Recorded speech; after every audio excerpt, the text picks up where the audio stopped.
এই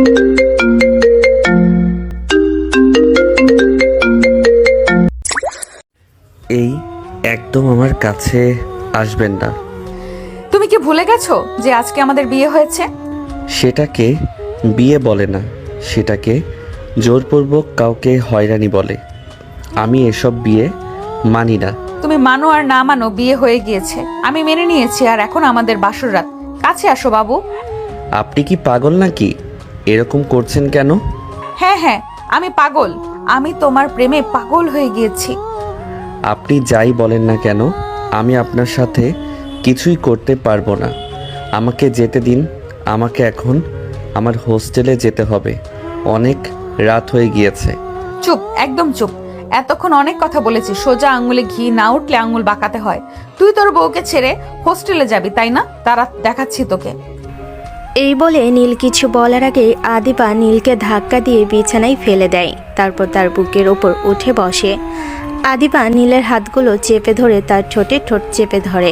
আদিবা নীলের ঠোঁটগুলো চুষতে লাগলো।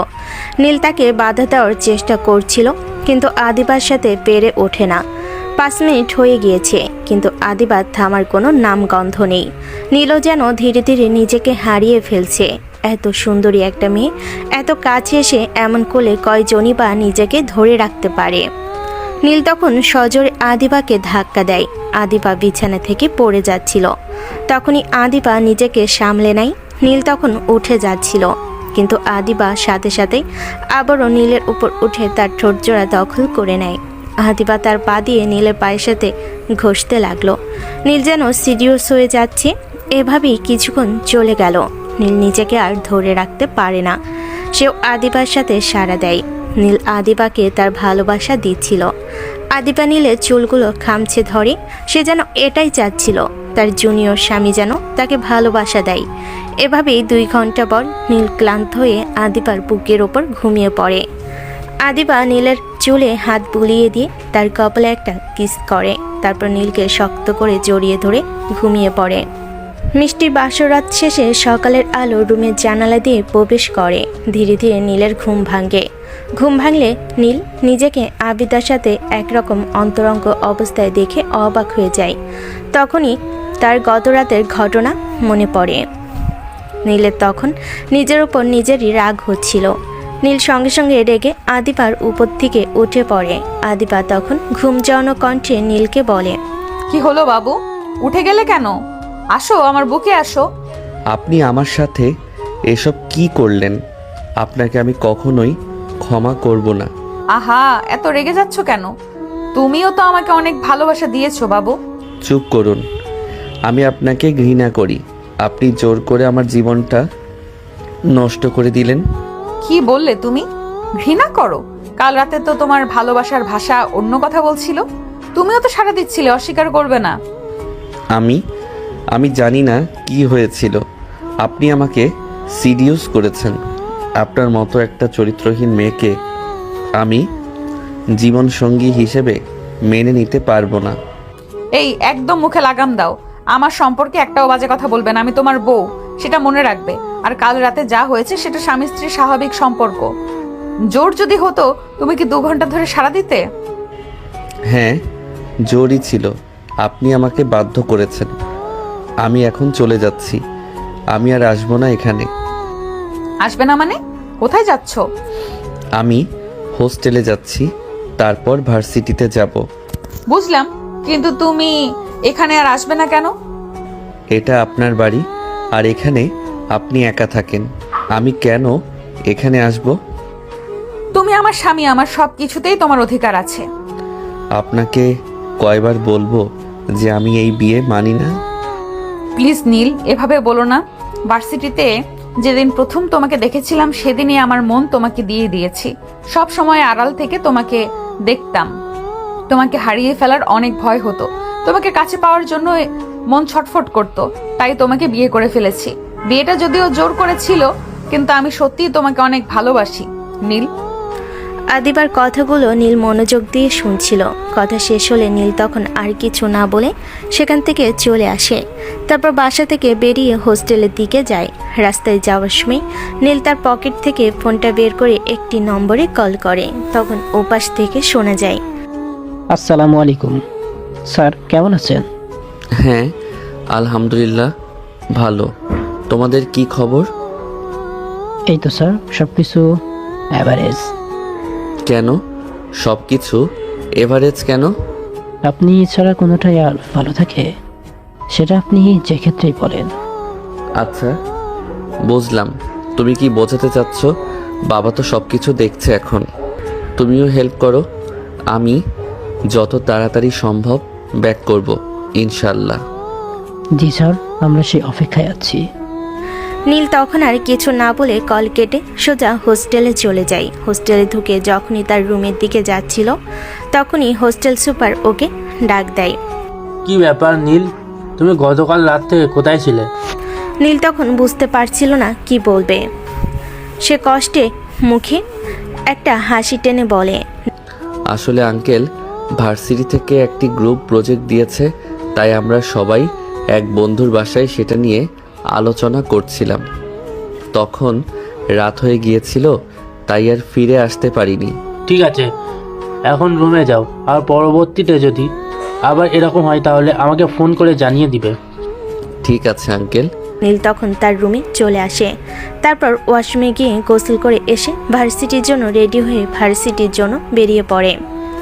তারপর ভার্সিটিতে পৌঁছে ভার্সিটির গেট দিয়ে প্রবেশ করতে নীল দেখতে পায় আদিপা তার বান্ধবীদের নিয়ে একটি ছেলেকে র্যাগিং করছে। নীল সেদিকে তাকিয়ে চোখ ফিরিয়ে নেয়। তখন আদিপার এক বান্ধবী আদিবাকে বলে, দোস্ত দেখ কি হ্যান্ডসাম রে ছেলেটা, পুরাই চকলেট বয়। ইস, মন চাচ্ছে এক্ষুনি গিয়ে একটা কিস করে দিই। এই একদম চুপ, খবরদার ওকে নিয়ে কোনো কথা বলবি না। আদিপার রাগ দেখে সাইমা চুপ হয়ে যায়, কিন্তু এটা বুঝতে পারে না যে আদিপা কেন রেগে গিয়েছে। তখনই অন্যদিকে নীল যখন ভার্সিটির মাঠ দিয়ে ক্লাসরুমের দিকে যাচ্ছিল তখনই একটি মেয়ে এসে নীলকে প্রপোজ করে। আই লাভ ইউ, তোমাকে অনেকদিন ধরে পছন্দ করি। কখন যে ভালোবেসে ফেলেছি তা নিজেও জানি না। তুমি কি আমার ভালোবাসার সাথী হবে? দূর থেকে আদিবা এটা দেখতে পায়। রাগে তার চোখ লাল হয়ে যায়। আদিবা তখন দ্রুত এদিকে আসে। আদিবা এসে মেয়েটির চুলের মুঠি ধরে তাকে দাঁড় করায়। মেয়েটি তখন তার চুল ছাড়িয়ে নিয়ে বলে, কি ব্যাপার, কে আপনি? আর আপনি আমার চুল ধরলেন কেন? আদিবা তখন রেগে মেয়েটির গালে একটি থাপ্পড় লাগিয়ে দেয়। নীল তো নীরব দর্শকের মতো পুরো ঘটনা দেখছে। এটা ভার্সিটি, এটা কোনো প্রেম ভালোবাসার জায়গা নয়। আমি এখানে কি করব সেটা আমার ব্যাপার। আপনি কেন তৃতীয় পক্ষ হয়ে আমাদের মাঝে নাক গলাচ্ছেন? এত কৈফিয়ত দিতে বাধ্য না, তুই ভালোই ভালো এখান থেকে যা, না হলে। আদিবার রাগ দেখে মেয়েটি আর কিছু না বলে সেখান থেকে চলে যায়। আদিবা তখন নীলের হাত ধরে তাকে নিয়ে ক্যান্টিনের দিকে যায়। আপনি আমাকে এখানে কেন নিয়ে আসলেন? আমার ক্লাস আছে, আমাকে ক্লাসে যেতে হবে। এই চুপ, একদম চুপ। এমনিতেই মাথা গরম হয়ে আছে, এখন যদি বেশি কথা বলো তাহলে খবর আছে। আদিবার রাগ দেখে নীল ভয়ে একটা ঢোক গিলে চুপচাপ বসে থাকে। আদিবা তখন খাবার নিয়ে এসে নীলের পাশে বসে। তারপর খাবার হাতে নিয়ে নীলের মুখের সামনে ধরে। হা করো। না, আমি খাবো না। এই একদম রাখবে না, হা করো বলছি। আদিবার চোখ দেখে নীল ভয় পেয়ে যায়। নীল তখন আর কিছু না বলে চুপচাপ হা করে আদিবা তখন নীলকে খাইয়ে দেয়। এখন আমি না খাওয়ালে তো খালি পেটেই ক্লাসে চলে যেতে। আপনি কি করে জানলেন আমি খাইনি? এটা হচ্ছে একজন দায়িত্ববান স্ত্রীর বৈশিষ্ট্য। নীল তখন কিছু বলে না। আচ্ছা, তুমি তখন ওই মেয়েটাকে কিছু বললে না কেন? আমি কিছু বলার আগেই তো আপনি এসে যা দেখালেন। কথাটি বলে নীল হাসতে থাকে। এভাবেই খাওয়া প্রায় শেষ হয়ে আসে। আদিবা তখন মনে মনে বলে, নিজে নিজেই খাচ্ছে, একবারও জিজ্ঞেস করলো না আমি খেয়েছি কিনা। আচ্ছা, আপনি খেয়েছেন? বাহ, আমার জামাই তো দেখি পারফেক্টই আছে। না, তুমি খেয়ে নাও, তারপর আমি খাবো। আরে আপনিও খেয়ে নিন, আমার খাওয়া তো শেষ। না, আমি খাবো না। খাবেন না মানে? কিন্তু কেন? তুমি খাইয়ে দিলে খাবো, না হলে খাবো না। আরে এটা তো ভার্সিটি, এখানে আপনাকে কিভাবে খাইয়ে দিব? কেন, আমি যেভাবে তোমাকে খাইয়ে দিয়েছি সেভাবে খাইয়ে দিবে? না না, আমি এখানে পারবো না। তাহলে আজকে রাতে বাসায় খাইয়ে দিবে? কিন্তু আমি তো আপনার বাসায় যাব না। ঠিক আছে, তাহলে আমিও খাবো না, যাও তুমি। কথাটি বলে আদিবা চোখ ঘুরিয়ে নেয়, কারণ আদিবা তখন মনে মনে হাসছিল, কারণ নীল ধীরে ধীরে তার প্রতি কেয়ার দেখাচ্ছিল। আরে আপনি এমন করছেন কেন? ঠিক আছে, আমি বাসায় যাব, কিন্তু একটা শর্ত আছে। কি শর্ত? আমি সব শর্তে রাজি। আমি আপনার রুমে থাকবো না, আমি অন্য রুমে থাকবো। ঠিক আছে, আমি রাজি। ঠিক আছে, তাহলে আপনি এখন খেয়ে নিন, আমার ক্লাসের টাইম হয়ে যাচ্ছে, আমি গেলাম। ঠিক আছে, বাই। কি? নীল চলে যায়, আদিবা সেদিকে তাকিয়ে থাকে। তখনই আদিবার বান্ধবীরা সেখানে আসে। সাইমা আদিবার মাথায় একটা টোকা দেয়। কি রে, আমায় যেভাবে ধমক দিচ্ছিলি আর এখন তুই নিজেই টাঙ্কি মারছিলি? আমি টাঙ্কি মারছিলাম মানে? একদম ঢং করিস না। আমরা এতক্ষণ সব দেখছিলাম। তুই ছেলেটাকে ওই মেয়েটার থেকে সরিয়ে এখানে এনে তারপর জোর করে খাইয়া দিচ্ছিলি। প্রথমে খেতে চাইছিল না, পরে হেসে হেসে খেলো। ও হাসিটা সেরা ছিল। হাসিটা দেখে আমি আবারও ক্রাশ খেলাম। এই একদম উল্টাপাল্টা কথা বলবি না, ওকে সম্মান দিয়ে কথা বলবি। বারে, তুই করলে মধু আর আমরা করলেই দোষ? আমি করব, 1000 বার করব, কারণ আমার অধিকার আছে। অধিকার আছে মানে? হ্যাঁ, অধিকার আছে। ও আমার হাজবেন্ড হয়, তোদের দুলা ভাই। কি? তুই বিয়ে করেছিস? আমাদের জানালিও না। আমাদের ইনভাইট করলে কি হতো? তোর বাবার এত টাকা, আমরা এক্সট্রা 2-3 জন গেস্ট গেলে কি উনি খাওয়াতে পারতেন না? দেখ, এখানে খাওয়ানোর কথা না, আসলে হুট করে হয়ে গেছে বিয়েটা, এখনো কোনো অনুষ্ঠান করা হয়নি। যখন অনুষ্ঠান করব তখন তোদের ইনভাইট করব। আচ্ছা, তোর ফ্যামিলি ঠিক করেছে নাকি ছেলেটাকে? না, আমাদের লাভ ম্যারেজ। কি? Love marriage? তার মানে তুই এতদিন প্রেম করেছিস, আমরা কিছুই জানতাম না। যা, তোর সাথে কথা নেই। তুই আমাদের তোর কিছুই মনে করিস না। আমি তো বলতে চেয়েছিলাম, কিন্তু নীল সম্পর্কটা গোপন রাখতে চেয়েছিল, তাই বলা হয়নি। এই নীলাটা কে? কেন, তোদের দুলা ভাই। তারপর তারা বসে কিছু খেয়ে নিজেদের ক্লাসে চলে আসে। আদিবা ক্লাসে থাকলেও তার মনটা পড়ে আছে নীলের কাছে। আদিবার মন ক্লাসে নেই, সে শুধু নীলকে নিয়ে ভাবছে। আজ বিকেলে নীল তাদের বাড়িতে আসবে, এই আনন্দে সে মশগুল। ক্লাস শেষ হতেই আদিবা দ্রুত ভার্সিটিতে চলে আসে এবং গাড়ি নিয়ে নীলের জন্য অপেক্ষা করতে থাকে। কিছুক্ষণের মধ্যেই নীল ভার্সিটি থেকে বেরিয়ে আসে। আদিবা নীলকে দেখে হেসে ওঠে। গাড়িতে ওঠো বাবু। আজকে না গেলে হয় না, আমার হোস্টেলে কিছু কাজ আছে। না বাবু, তুমি বলেছিলে যাবে, তাই যেতেই হবে। তাছাড়া আমি না খেলে তো মরেই যাব। নীল তখন বুঝতে পারলো আদিবার সাথে তর্ক করে লাভ নেই। সে আর কিছু না বলে গাড়িতে উঠে যায়। আদিবা তখন হেসে গাড়ি চালানো শুরু করে। গাড়ি চলতে শুরু করে। নীল জানালা দিয়ে বাইরে তাকিয়ে আছে আর আদিবা মনোযোগ দিয়ে গাড়ি চালাচ্ছে। এইভাবে মুখ গোমড়া করে আছো কেন বাবু?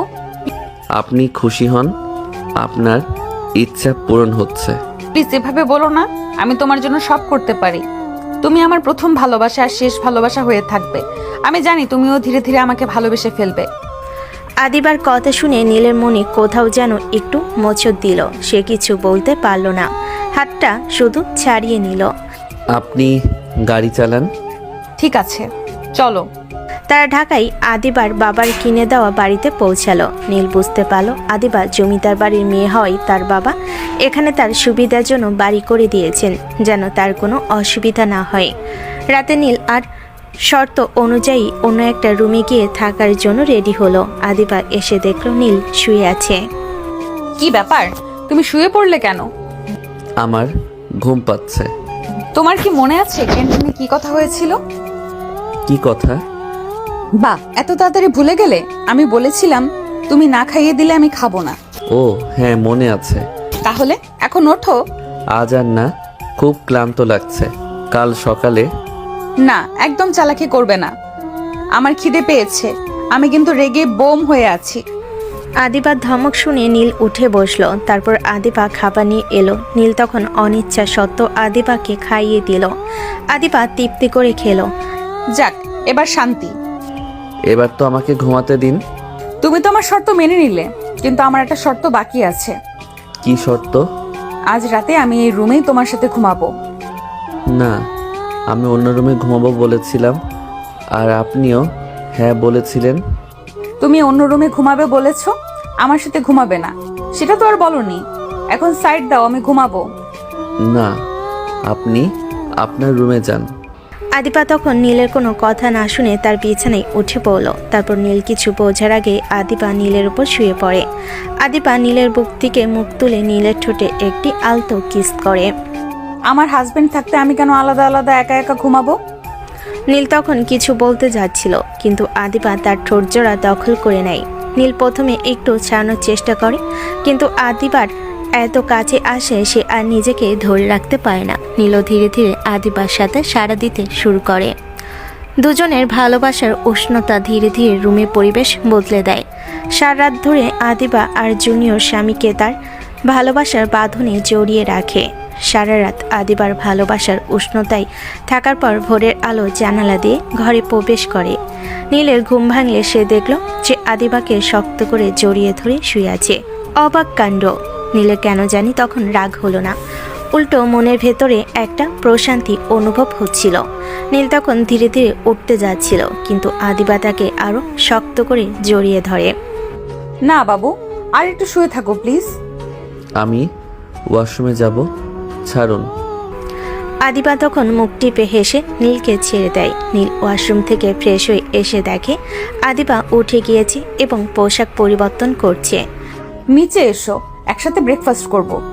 ঠিক আছে। তারা দুজন নিচে এসে ডাইনিং টেবিলে বসলো। আদিবা নিজের হাতে নীলের প্লেটে খাবার তুলে দিতে শুরু করলো। ধন্যবাদ। আপনি এত কষ্ট করছেন কেন? এই, আরেকদিন আপনি বললে খবর আছে। আমি তোমার বউ, তোমার স্ত্রী। আমাকে তুমি করে বলবে, মনে থাকবে? মনে থাকবে। Good boy. এখন খেয়ে নাও। নীল চুপচাপ খেতে শুরু করে। আদিবাও তাকে খাইয়ে দিতে থাকে। খাবার শেষে আদিবা নীলের হাতে ভার্সিটির ব্যাগটা তুলে দেয়। চলো, আজ আমি তোমাকে ভার্সিটি পৌঁছে দেব। কিন্তু আমার তো হোস্টেলে যাওয়ার কথা ছিল।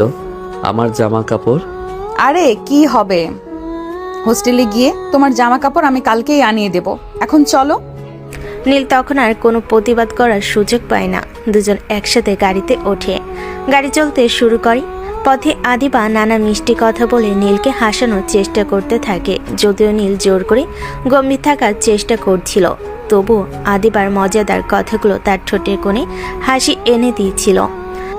আচ্ছা, কাল রাতে তুমি আমায় খুব জোরে চেপে ধরেছিলে। তুমি কি ভয় পাচ্ছিলে আমি পালিয়ে যাব? আপনি এসব কি বলছেন? আরে রাখছো কেন, আমি শুধু জানতে চাইছিলাম। আমি কিছুই বলবো না। ঠিক আছে, বলতে হবে না, কিন্তু আমার মন বলছে তুমিও আমাকে কিছুটা পছন্দ করতে শুরু করেছো। সেটা আপনার ভুল ধারণা। ভার্সিটি গেটে গাড়ি পৌঁছালে আদিবা নীলকে নামিয়ে দেয়। সাবধানে ক্লাস করবে। আমি ক্লাস শেষে আবার আসবো তোমাকে নিতে। আর কারোর সাথে বেশি কথা বলবে না। আমি কার সাথে কথা বলবো না বলবো সেটা আমার ব্যাপার। ও আমার রাগী বাবু, বেশি রাগ করো না, যাও। নীল দ্রুত ভার্সিটির ভেতর চলে যায়। নীল চলে যেতেই আদিবা তার বান্ধবী সাইমাকে কল করে। দোস্ত, নীলকে ভার্সিটিতে দিয়ে এলাম। বাহ, এটা তো গুড নিউজ। এত তাড়াতাড়ি পাল্টালি কিভাবে? পটাতে হয়নি, সে নিজে থেকেই পটেছে। তবে এখনো অনেক রাগ আছে।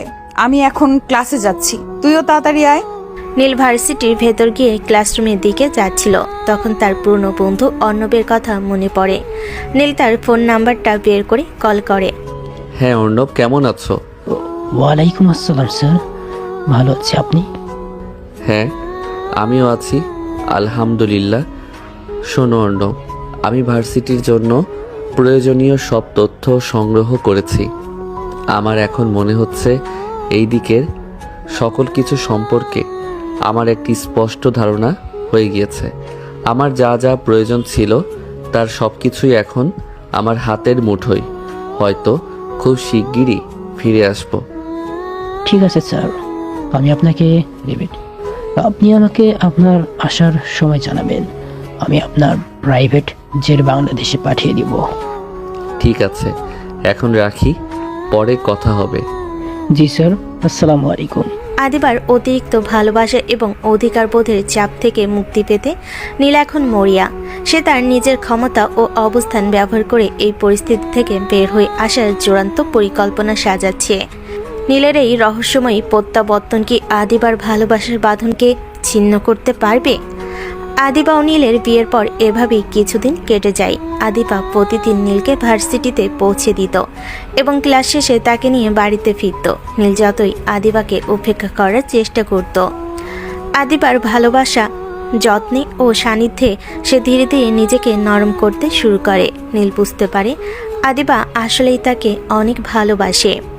একদিন বিকেলে নীল আদিবার রুমের বারান্দায় একটি চেয়ারে বসেছিল। আদিবা তার কোলে মাথা রেখে বসেছিল।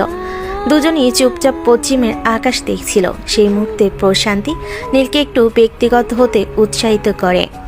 আচ্ছা আদিবা, তুমি তো কখনো তোমার গ্রামের বাড়ি নিয়ে কিছু বলনি।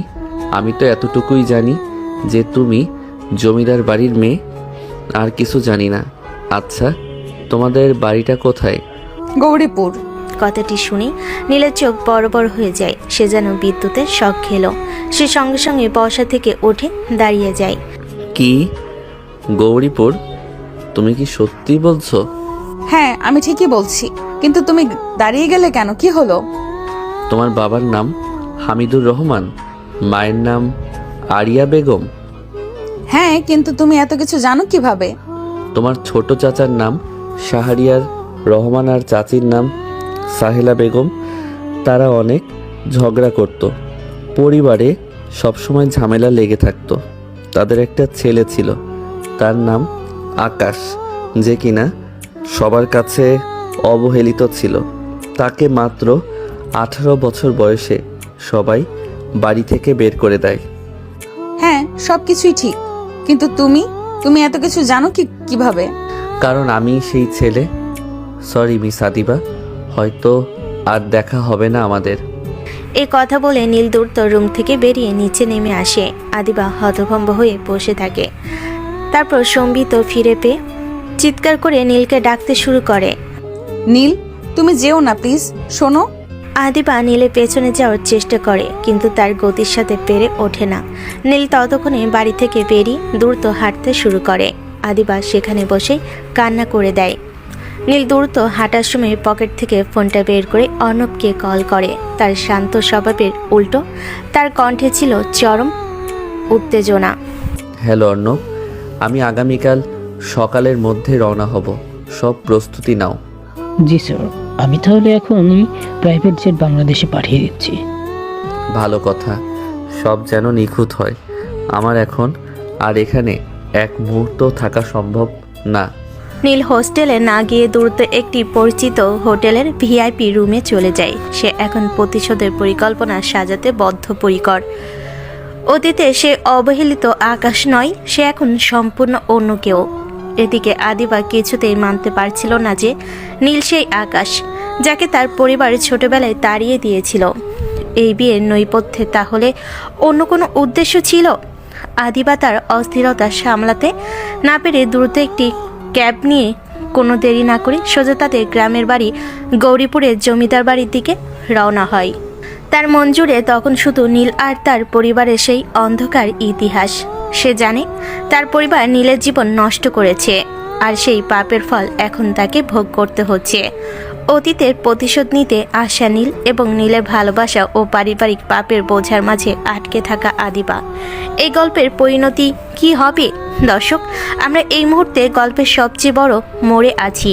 আপনারা যারা এখনও গল্পটিতে লাইক করেননি, এক্ষুনি লাইক দিয়ে ভিডিওটি শেয়ার করে দিন। তাহলে চলুন আমরা গল্পে ফিরি।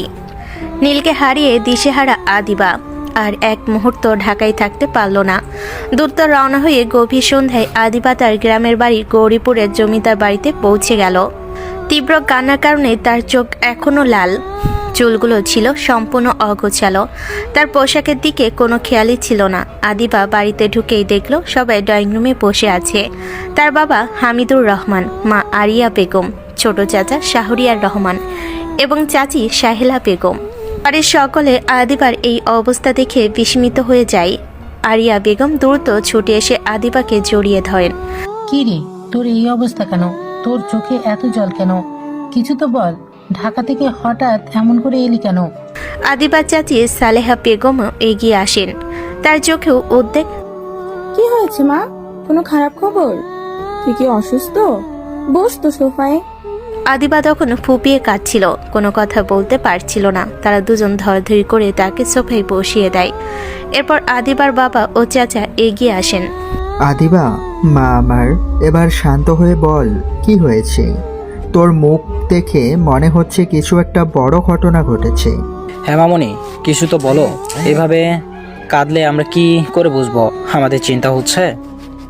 পরিবারের এত প্রশ্নের মুখে আদিবার ধৈর্যের বাঁধ ভেঙে যায়। সে হঠাৎ রেগে গিয়ে চিৎকার করে ওঠে। তার কণ্ঠস্বর ছিল চরম হতাশা। কি বলবো তোমাদের? সব শেষ হয়ে গেছে তোমাদের জন্য, তোমাদের ভুলের জন্য। আজ আমি আমার ভালোবাসাকে হারিয়েছি। আমার জীবনের সব সুখ, সব স্বপ্ন তোমাদের জন্য শেষ হয়ে গেল। আদিবার এমন অভিযোগে সবে হতচকিত হয়ে গেলেন। আদিবা তখন কাঁদতে কাঁদতে একশ্বাসে সবটা তাদের কাছে খুলে বলল। সে বলল কিভাবে ভার্সিটিতে নীলের প্রেমে পড়েছিল, জোর করে তাকে বিয়ে করেছিল, আর নীল কেন এ বিয়ে মানতে চায়নি।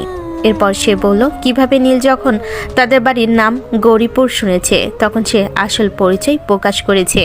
সে আর কেউ নয়, তাদেরই পরিবারের সেই অবহেলিত ছেলে আকাশ, যাকে 18 বছর বয়সে সবে মিলে বাড়ি থেকে তাড়িয়ে দিয়েছিল। আদিবার কথা শেষ হতেই ড্রয়িং রুমে নেমে আসে ভয়ানক নীরবতা। যেন ঘরের ভেতর কোনো শব্দ আর শোনা যাচ্ছিল না। সাহেলা বেগম হাত দিয়ে নিজের মুখ চেপে ধরে হাউমাউ করে কেঁদে ওঠেন। কি? আকাশ? আমার আকাশ? তুই এটা কি শোনালি মা? আমাদের ভুল আর অবহেলার কারণেই তো আমরা ওকে হারিয়েছিলাম, আর আজ এত বছর পর ও ফিরে এলো। আকাশ, সেই আকাশ, আমাদের পাপের ফল। আমি ভাবতেও পারিনি ও এত বড় হয়ে ফিরে আসবে। ও কি তাহলে প্রতিশোধ নিতে এসেছিল? ওর উদ্দেশ্য কি আমাদের ক্ষতি করা? ও প্রতিশোধ নিতে এসেছিল কিনা জানি না, কিন্তু তোমাদের সেই ভুলের জন্যই আজ সে আমাকে ছেড়ে চলে গেল। ও এখন আর সেই বোকা আকাশ নেই। সে এক সাহসী সফল ছেলে। নীল, সে ঘৃণা করে তোমাদের, আর এই ঘৃণার ফল আমাকে ভোগ করতে হচ্ছে। তোমাদের পাপের প্রায়শ্চিত্ত আমার দিতে হচ্ছে। কিন্তু ও তোকে ভালোবাসতো, আমাদের কথা শুনে চলে গেল। ভালোবাসতো, হয়তো এখন আর বাসে না। আমি তাকে ধরে রাখার চেষ্টা করেছিলাম, কিন্তু যখন জানলো আমি তোমাদের মেয়ে, আর এক মুহূর্তও দাঁড়ালো না। পরিবারে শুরু হলো তুমুল কথোপকথন। হামিদুর রহমান ও শাহরিয়ার রহমান তাদের ব্যবসায়িক প্রতিদ্বন্দ্বী হিসাবে নীলের কোনো ভূমিকা ছিল কিনা তা নিয়ে আলোচনা করতে লাগলেন। সাহেলা বেগম আর আরিয়া বেগম অনুতাপে নীলের ছোটবেলার কথা স্মরণ করে কাঁদতে লাগলেন। ভাইজান, আমার মনে হয় না ও শুধু আবিদার জন্য চলে গেছে। ওর ফিরে আসার পেছনে অন্য কোনো কারণ আছে। হয়তো আমাদের ব্যবসা সম্পর্ক জেনে গেছে। হতে পারে। আমাদের সব থেকে বড় দুর্বলতা হলো আকাশ। ও যদি এখন প্রতিশোধ নিতে নামে তাহলে আমরা শেষ। আদিবা, তুই ওকে ভালোবাসিস, ওকে যে কোনো মূল্যে খুঁজে বার কর। আমি তাকে খুঁজে বের করবই। আমি আমার স্বামীকে ফিরিয়ে আনবই। তোমাদের ভুলের জন্য আমি আমার ভালোবাসা হারাতে দেব না। এভাবে শোক, অনুতাপ ও নতুন আশঙ্কার মাঝে রাতটা কেটে যায়। সারা রাত আদিবার চোখে এক ফোঁটা ঘুমও ছিল না। সে শুধু নীলের কথা, তাদের কাটানো মুহূর্তগুলোর কথা ভাবছিল এবং তাকে ফিরিয়ে আনার জন্য কৌশল খুঁজছিল। এদিকে দূরে একটি শহরের ভিআইপি হোটেলের রুমে নীল তার বাবার দেওয়া ব্যবসার কাগজপত্রগুলো দেখছিল। তার মুখে ছিল ঠান্ডা কঠিন হাসি। হ্যাঁ অর্ণব, সব ঠিক আছে। আমার এখন আর কোনো দ্বিধা নেই। সকাল 8:30, গন্তব্য আমার হাতে। সব ব্যবস্থা যেন নিখুঁত হয়। জি স্যার, প্ল্যান প্রস্তুত, কোনো চিন্তা করবেন না। পরের দিন সকাল 8:30 নীল তার প্রাইভেট জেটে করে রওনা দিয়ে দেয় তার গন্তব্যের উদ্দেশ্যে। তার লক্ষ্য শুধু প্রতিশোধ, যা তার পরিবার ও আদিবার জীবনের মোড় সম্পূর্ণ ঘুরিয়ে দিতে চলেছে। গভীর অনুশোচনায় যখন আদিবা তার গ্রামের বাড়িতে দিন কাটাচ্ছে, তখন অন্য প্রান্তে নীল প্লাস আকাশ পৌঁছে গেছে তার গন্তব্যে। দীর্ঘ জার্নির পর নীল এসে পৌঁছায় তার গন্তব্যে। প্লেন এসে ল্যান্ড করে আমেরিকান জর্জ ওয়াশিংটন এয়ারপোর্টে। প্লেন থেকে নামতেই তার সামনে 4টি কালো গাড়ি এসে হাজির হয়। 3টে গাড়িতে বডিগার্ড ছিল এবং একটি গাড়িতে নীল উঠে পড়ে। নীল যেহেতু ভিআইপি, তাই এয়ারপোর্টে কোনো চেকিংয়ের প্রয়োজন হলো না। নীলের গাড়ি সোজা তার বাড়িতে যায়। এটা কোনো সাধারণ বাড়ি নয়, বাড়িটি এতই বড় আর বিস্তীর্ণ যে এটাকে প্রাসাদ বললেও কম হবে।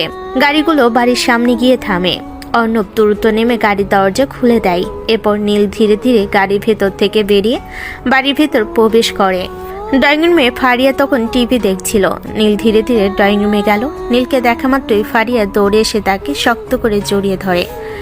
ভাইয়া, তুমি এখন এসেছো? আমি তোমাকে অনেক মিস করছিলাম। হ্যাঁ আপনি, আমি চলে এসেছি। নীল ফারিয়াকে বুক থেকে দিলে কপালে একটি কিস দিয়ে বলে, আমিও তোকে অনেক মিস করেছি। আমি তোমাকে আর কোথাও যেতে দেবো না। এখন থেকে যেখানেই যাব তোকে নিয়ে যাব, ঠিক আছে? ড্রয়িং রুমে আওয়াজ শুনে সামিরা বেগম দ্রুত সেখানে আসেন। নীল এগিয়ে গিয়ে তার মাকে জড়িয়ে ধরে। সামিরা বেগম নীলের মুখে স্নেহে চুমু দিয়ে ভরিয়ে দেন। কখন এলি বাবা, একটু জানাবিও না? এই তো আম্মু, এখনই এলাম। তোমাদের সারপ্রাইজ দেব তাই জানাইনি। কেমন আছো তুমি? এতদিন ভালো ছিলাম না, এখন আমার ছেলে এসে গেছে, এখন ভালো আছি। তাদের কথা শেষ হলে নীল দেখে ফারিয়া মুখ ফুলিয়ে সোফায় বসে আছে। কি রে, কি হয়েছে? এখন মুখ ফুলিয়ে রেখেছিস কেন? আম্মু, আমাকে একটু ভালোবাসো না? আমি আবার কি করলাম? তুমি ভাইয়া কতগুলো কিস করেছো, আমাকে একটাও করলে না। ফারিয়ার কথা শুনে সবাই হাসতে থাকে। আম্মু, বাবা কোথায়? অফিসে গিয়েছে, তুই তো নেই, তাই তোর বাবাই সব কিছু হ্যান্ডেল করছে। আচ্ছা, তুই এখন গিয়ে ফ্রেশ হয়ে আয়, লাঞ্চের সময় তো হয়ে গিয়েছে, তোর বাবাও চলে আসবেন। নীল তখন আর কিছু না বলে রুমে এসে ওয়াশরুমে যায়। দর্শক, এতক্ষণ কি হলো কিছুই তো বুঝতে পারলেন না। চলুন আপনাদের বুঝিয়ে দিই। আসলে গৌরীপুরের জমিদার বাড়ি থেকে যখন আকাশ অর্থাৎ নীলকে 18 বছর বয়সে বের করে দেওয়া হয়, সে সময় নীল এসএসসি পরীক্ষার্থী ছিল। ভালো রেজাল্টের কারণে সে আমেরিকার একটি বিশ্ববিদ্যালয়ে স্কলারশিপ পেয়েছিল। নীল ছোটবেলা থেকে টুকটাক সঞ্চয় করত। আমেরিকায় এসে সে সঞ্চয়ের টাকা দিয়ে ছোট একটি অনলাইন বিজনেস শুরু করে। তার বুদ্ধিমত্তা ও পরিশ্রমে মাত্র 2 বছরে সে তার বিজনেসকে অনেক বড় করে ফেলে। তার সফলতার সময় সামিরা বেগম ছিলেন তার কলেজের শিক্ষিকা। সামিরা বেগমও ছিলেন একজন বাংলাদেশি।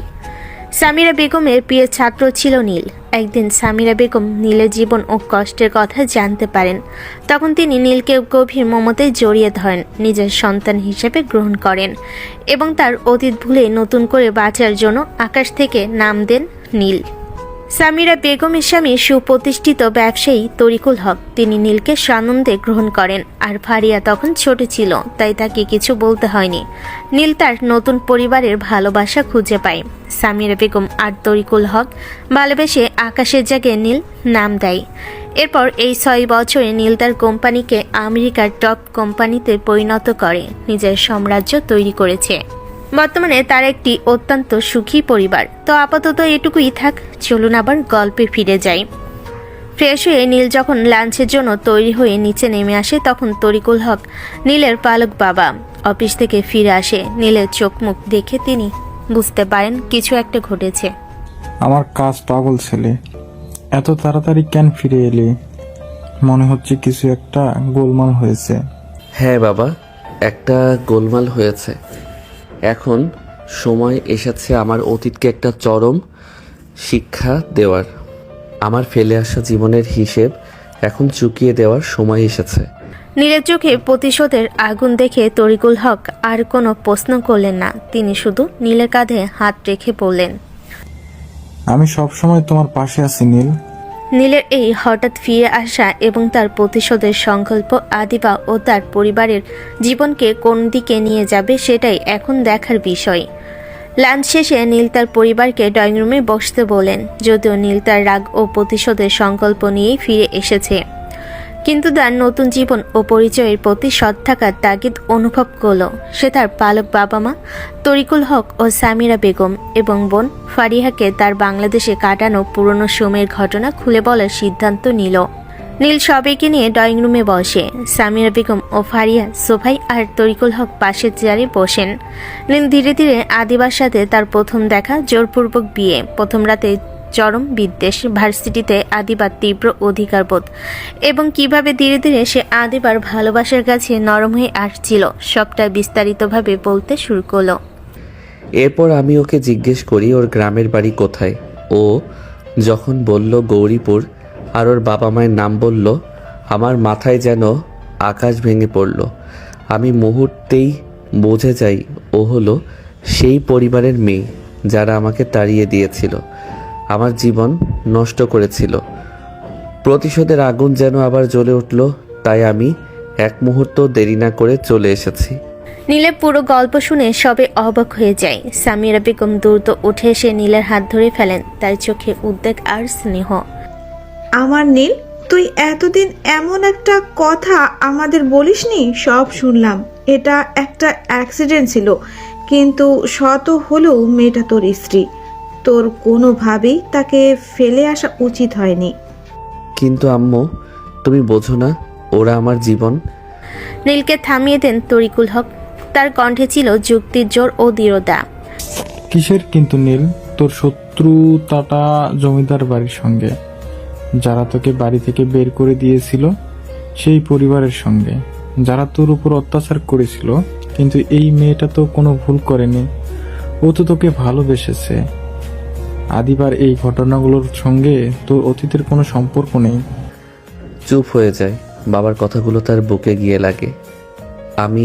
আমি জানি না বাবা, যখন শুনলাম ও তাদের মেয়ে, তখন আমার মাথা ঠিক ছিল না। পুরনো সব কষ্ট ফিরে এসেছিল।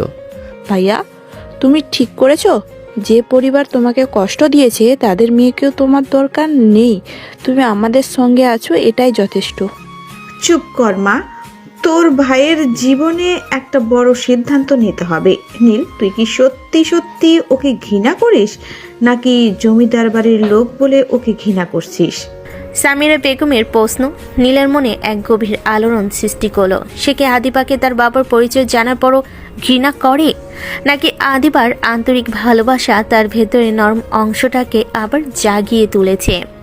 আমি জানি না আম্মু, আমার এখন সময় লাগবে। আমি সব হিসেব মেলাতে চাই। ঠিক আছে, প্রতিশোধের আগে ঠান্ডা মাথায় চিন্তা কর। তোর অতীত নিয়ে এবার চূড়ান্ত ফয়সলা করতে হবে। হ্যাঁ আদিবা, আমি জানি না ওকে কি করবো, জমিদার বাড়ির মেয়ে। নীলের চোখে তখন এক সংকল্পের চাপ, আদিবার ভালোবাসা বনাম অতীতের প্রতিশোধ। এই দুয়ের টানাপোড়েনে নীল তার পরবর্তী পদক্ষেপ কি নেবে, সেটা এখন সবচেয়ে গুরুত্বপূর্ণ। আদিবার সাথে কথোপকথন, তার পরিবারের পরিচয় জানার পর নীল যে চরম মানসিক দ্বন্দ্বে পড়েছিল, সেই দিনটি এভাবেই কেটে যায়। রাতের বেলা নীল তার রুমে ফিরে আসে এবং সমস্ত চিন্তা পাশে সরিয়ে রেখে ঘুমিয়ে পড়ে। দর্শক, আপনারা তো অনেকেই জানেন না নীল কেন বাংলাদেশে গিয়েছিল। তাহলে শুনুন, নীল তার কোম্পানির একটি ব্রাঞ্চ বাংলাদেশে খুলবে, তা সে দেশে এসেছিল। সে এখানকার বাজার, ব্যবসা পরিস্থিতি এবং মানুষের রুচি সম্পর্কে একটি ধারণা নিতে চেয়েছিল। কারণ দীর্ঘ 6 বছর দেশের বাইরে থাকার কারণে দেশের অনেক কিছুই তার কাছে অজানা হয়ে যায়। মূলত এই কাজের জন্য সে ঢাকার হোস্টেলে থাকছিল এবং ভার্সিটির আড়ালে তার রিসার্চ চালাচ্ছিল। আচ্ছা, আশা করি বুঝতে পেরেছেন। তাহলে গল্পে ফিরি। নীল গভীর ঘুমে আচ্ছন্ন, সময় চলমান, যার কখনো থামার নাম নেই। এভাবেই দেখতে দেখতে কেটে যায় 1 বছর। এই 1 বছরে অনেক কিছু বদলে গেছে। 1 বছর পর গৌরীপুরের জমিদার বাড়িতে হামিদুর রহমান এবং শাহরিয়ার রহমান একসাথে ড্রয়িং রুমে বসে কথা বলছিলেন। দুজনের মুখেই গভীর চিন্তার ছাপ। ভাইয়া, কি করব এখন? আদিবার অবস্থা তো দিন দিন খারাপ হচ্ছে। আমাদের ভুলের জন্য মেয়েটা যে কষ্ট পাচ্ছে, তা আর সহ্য হচ্ছে না। ঠিক বলেছিস, কিন্তু কি করব বল? কোনো কিছুই করেই তো মেয়েটার মন ভালো করতে পারছি না। এই 1 বছরে মেয়েটা একবারও ঘর থেকে, এই বাড়ি থেকে বাইরে বের হয়েছে কি না তাও জানি না।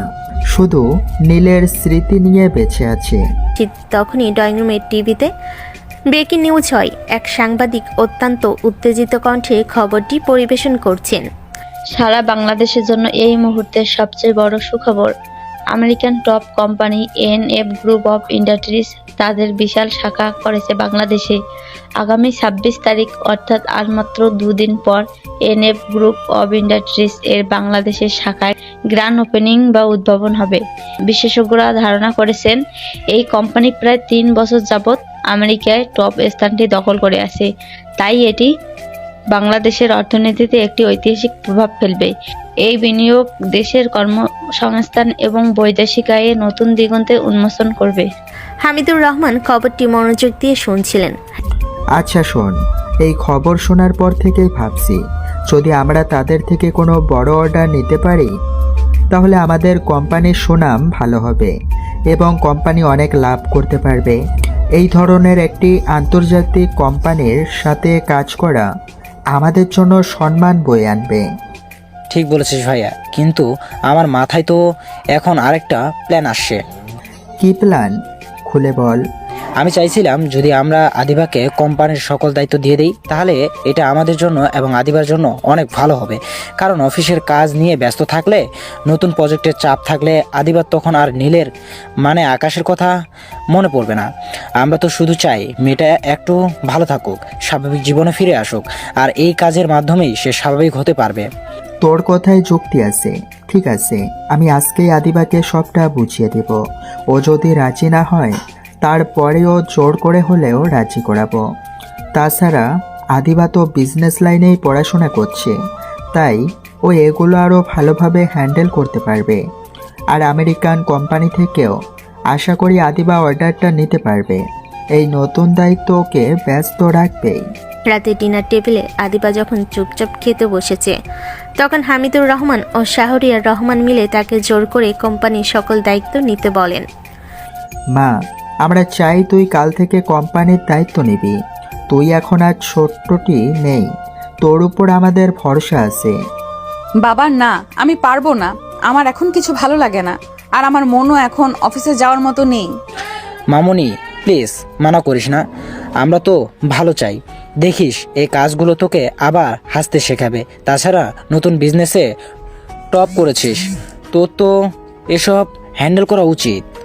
আদিবা প্রথমে বারণ করে দেয়, কিন্তু পরে সকলে জোড়াজুড়িতে, বিশেষত তার মা আরিয়া বেগমের চোখের জলের কথা ভেবে সে শেষ পর্যন্ত রাজি হয়। ঠিক আছে বাবা, আমি কাল থেকে অফিসে যাব, কিন্তু যদি না পারি তাহলে আমাকে জোর করবে না। আমরা জানি তুই পারবি। এইবার শুধু এনএফ গ্রুপ অফ ইন্ডাস্ট্রিজের সাথে ডিলটা ফাইনাল করতে পারলেই হলো। আদিবা তখনও বুঝতে পারেনি যে কোম্পানির সাথে ডিল করার দায়িত্ব তার উপর চাপানো হলো। তার প্রধান আসলে কে? নিয়তি যেন আবার তাদের দুজনকে মুখোমুখি করার জন্য প্রস্তুত। রাতের বেলা ডিনার টেবিলে পরিবারের সকলে জোড়াজুড়িতে আদিবা অনিচ্ছা সত্ত্বেও কোম্পানির দায়িত্ব নিতে রাজি হয়। যদিও তার মন তখনও নীলের স্মৃতিতে আচ্ছন্ন, তবু মায়ের মুখের দিকে তাকিয়ে আর সবার উদ্বেগ দেখে সে বুঝতে পারে তার স্বাভাবিক হওয়াটা পরিবারের জন্য কতটা জরুরি। পরের দিন থেকেই আদিবা জমিদার বাড়ির পারিবারিক ব্যবসার সকল দায়িত্ব নিয়ে নেয়। 6 বছর বিজনেস নিয়ে পড়াশোনা করার কারণে তার জ্ঞান ও দক্ষতা ছিল নিখুঁত, কিন্তু আবেগের কারণে সে এতদিন কাজে মনোযোগ দিতে পারছিল না। অফিসের পুরনো ফাইল, নতুন প্রজেক্টের পরিকল্পনা এবং কর্মী ব্যবস্থার মতো জটিল বিষয়গুলো নিয়ে সে নিজেকে ব্যস্ত করে তুলল। অফিসে এসে আদিবা যেন নিজেকে নতুন করে আবিষ্কার করে। দীর্ঘ 1 বছর ধরে যে হতাশা আর শূন্যতা তাকে গ্রাস করেছিল, কঠোর পরিশ্রমের মাধ্যমে সে যেন তা থেকে কিছুটা মুক্তি পেতে শুরু করে। আদিবা মনে মনে বলে, নীল, তুমি আমাকে যে আঘাত দিয়েছো, কাজের মাধ্যমে আমি সেই কষ্টকে ভুলে থাকার চেষ্টা করব। তোমরা চেয়েছিলে আমি ভালো থাকি, এখন আমার কাছে কাজই হলো জীবন। আদিবা তখন সবচেয়ে বেশি মনোযোগ দেয় এনএফ গ্রুপ অফ ইন্ডাস্ট্রি এর সাথে ডিল করার দিকে। সে জানত আমেরিকান টপ কোম্পানির এই প্রজেক্টটি তাদের কোম্পানির জন্য টার্নিং পয়েন্ট হতে পারে। আদিবা এনএফ গ্রুপের বিষয়ে গভীরভাবে গবেষণা শুরু করে। সে কোম্পানির প্রোফাইল, তাদের কাজের ধরন এবং তাদের প্রতিষ্ঠাতা সম্পর্কে বিস্তারিত তথ্য সংগ্রহ করতে থাকে। আদিবা জানতে পারে কোম্পানিটি মাত্র 6 বছরে আমেরিকার শীর্ষে পৌঁছেছে এবং এর প্রধান নির্বাহী কর্মকর্তা সিইও একজন অত্যন্ত তরুণ, বুদ্ধিমান এবং রহস্যময় ব্যক্তি। তার নাম নীল। এই তথ্যটি আবিদার চোখে পড়ল। সেই মুহূর্তে সে তার মনের নীলের কথা ভাবছিল না, কারণ সে ধরে নিয়েছিল তার নীল তো বাংলাদেশের ভার্সিটিতে পড়ুয়া এক সাধারণ ছাত্র ছিল। এদিকে হামিদুর রহমান ও শাহরিয়ার রহমান আদিবার কাজে ব্যস্ততা দেখে স্বস্তি অনুভব করতে থাকেন। দেখেছিস তো, আমি তোকে বলেছিলাম না ওকে শুধু একটা ব্যস্ততা দিতে হবে। 1 বছর পর মেয়েটা আবার স্বাভাবিক হচ্ছে। হ্যাঁ ভাইয়া, NF গ্রুপের সাথে ডিল করার বিষয়ে আদিবা যেভাবে লেগে আছে তাতে মনে হচ্ছে সে ভালোভাবেই কাজটা করতে পারবে। ও এখন আর শুধু আকাশের কথা ভাবছে না। আদিবা তার ব্যবসার প্রতিনিধি হিসাবে NF গ্রুপের বাংলাদেশের শাখার সাথে যোগাযোগের জন্য একটি অফিসিয়াল প্রস্তাব তৈরি করে। তাদের উদ্দেশ্য ছিল NF গ্রুপ যখন বাংলাদেশে তাদের কার্যক্রম শুরু করবে তখন তাদের সরবরাহ ও লজিস্টিকের কাজটা জমিদার বাড়ির কোম্পানির যেন পায়। আদিবা অফিসিয়াল চিঠিটি নিজেই ড্রাইভ করে এবং NF গ্রুপের বাংলাদেশের শাখার জেনারেল ম্যানেজারের কাছে পাঠিয়ে দেয়। তার দৃঢ় বিশ্বাস ছিল তাদের কোম্পানির অভিজ্ঞতা আর আদিবার নিজস্ব দক্ষতা এই ডিলটি এনে দিতে সক্ষম। এভাবেই দিনের পর দিন চলতে থাকলো। কাজে চাপে আদিবার আর কান্নার সময় থাকলো না। সারাদিন অফিসে কঠোর পরিশ্রম করে সে রাতে ক্লান্ত হয়ে ঘুমিয়ে যেত। যদিও ঘুমের আগে কিছুক্ষণের জন্য নীলের মুখটা মনে পড়ত, কিন্তু পরক্ষণে কাজের ফাইল আর মিটিংয়ের চিন্তায় তাকে আবারও ব্যস্ত করে তুলত। অন্যদিকে আমেরিকান বিলাসবহুল প্রাসাদে নীল তখন তার প্রতিশোধে চূড়ান্ত ছক কষছিল। আদিবার পরিবারের প্রতিটি পদক্ষেপ তার নখ দর্পণে ছিল। জমিদার বাড়ির ব্যবসায়িক গতিবিধি এবং আদিবার নতুন দায়িত্ব গ্রহণের খবরও তার কাছে পৌঁছে গিয়েছিল। মিস আদিবা, তুমি তোমার পরিবারের ব্যবসা বাঁচানোর জন্য এখন আমার কাছেই অর্ডার নিতে আসবে। নিয়তির খেলা বটে। তুমি আমাকে ভালোবাসার জালে জড়িয়েছিলে, এবার আমি তোমাকে ব্যবসার জালে জড়াবো। প্রতিশোধের খেলা সবে শুরু হলো। অবশেষে সেই দিনটি এলো। আদিবার পাঠানো অফিসিয়াল প্রস্তাবে উত্তরে NF গ্রুপ ইন্ডাস্ট্রির বাংলাদেশ শাখার জেনারেল ম্যানেজার মিটিংয়ের জন্য সময় দিলেন। সেই তারিখটি ছিল 26 তারিখ, যেদিন NF গ্রুপের উদ্বোধন। অবশেষে সেই প্রতীক্ষিত 26 তারিখ এলো। জমিদার বাড়ি, মান সম্মান এবং আদিবার জীবনের মোড় ঘুরিয়ে দেওয়ার দিন। ম্যানেজারের দেওয়া নির্দিষ্ট সময়ে আদিবা অত্যন্ত মনোযোগের সাথে তৈরি হয়ে NF গ্রুপ অফ ইন্ডাস্ট্রির বিলাসবহুল অফিসে যায়। কোম্পানির ভাবনাটি ছিল পুরোই দেখার মতো। কাঁচ আর ইস্পাতের তৈরি সুবিশাল কাঠামো, যার আধুনিক স্থাপত্যের এক বিস্ময়। শুধু ভবন নয়, ভবনের বাউন্ডারির ভিতরে সকল কিছু ছিল পরিপাটি ও বিস্ময়কর। বিশাল ফুলের বাগান, আধুনিক লবি আর নিরিবিলি পরিবেশ। আদিবা তখন অফিসের ভিতরে প্রবেশ করে এবং রিসেপশনিস্টের কাছ থেকে ডিরেকশন নিয়ে ম্যানেজারের রুমে যায়। মিস আদিবা, আপনি বসুন। আমি স্যারের কাছ থেকে পারমিশন নিয়ে আসতেছি, তারপর আপনি স্যারের সাথে কথা বলে বাকি কাজ করে নিতে পারবেন। জি ধন্যবাদ। ম্যানেজার দ্রুত নীলের অর্থাৎ CEO এর কেবিনের দিকে যায়। কেবিনের বাইরে দাঁড়িয়ে অনুমতি চাইলে ভিতর থেকে নীলের ঠান্ডা কণ্ঠস্বর ভেসে আসে। স্যার আসবো? হ্যাঁ, আসো। আসলে স্যার, LRB প্রোডাকশন থেকে একজন আপনার সাথে দেখা করতে এসেছে। উনি কিছু ব্যবসায়িক কাজে আপনার সাথে কথা বলতে চান। LRB প্রোডাকশনের নাম শুনে নীল এক মুহূর্তের জন্য ফাইল দেখা থামিয়ে দেয়। এই নামটা তার বাবার পুরনো কোম্পানির নাম। নীল জানতো আদিবাই তার সাথে দেখা করতে এসেছে। তার মুখে ফুটে ওঠে এক শীতল হাসি। ঠিক আছে, পাঠিয়ে দাও ওনাকে। ম্যানেজার তখন ফিরে এসে আদিবাকে জানান যে তিনি ভেতরে যেতে পারেন। আদিবা একটি দীর্ঘশ্বাস নিয়ে পারমিশন নিয়ে রুমে ঢোকে।